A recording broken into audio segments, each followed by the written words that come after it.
Op die stadium van die dag is ek besig met ons babatjie voltyds. Ek werk nie nou nie en Arno toer maar nog. Jy kan seker vir jouself antwoord, jy is groot genoeg. Nee, ek in my nuwe album is nou uit, so ek gaan maar hard werk aan hom en sorg dat hy by al die plekke uitkom en op al die dorpies uitkom en toer. Ja, toer, is maar die lewe van 'n sanger.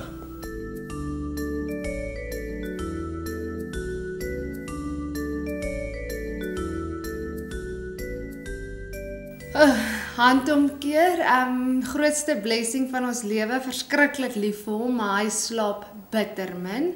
So, dit vang ons bietjie, maar ek staan heeltyd op 8 keer 'n aand.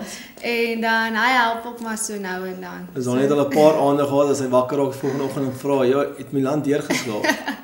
Sê ek nee, hy het nie. Okay. Nee, dit is lekker. Ek moet sê dis vir my ook is lekker. Ek mens die toeder op die pad vang my bietjie as ek nou weg is van die huis af. En so dan mis ek die mannetjie baie want hy groei so vinnig en mens hy doen elke dag iets anders, so dis lekker. Maar ja, hy het ons lewens definitief verander maar op 'n goeie manier.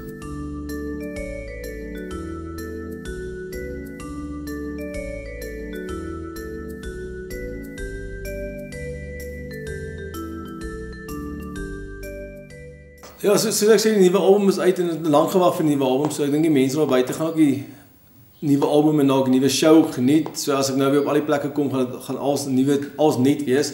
En dan ek probeer nou al 3 jaar 'n TV-reeks van die grond af kry. So hopelik gaan dit volgende jaar gebeur. Ons nou ouens wat gaan saam inkom op die reeks. So ja, en ek hoop dit kom af dat die mense dit kan sien op die programme. Dit gaan lekker wees.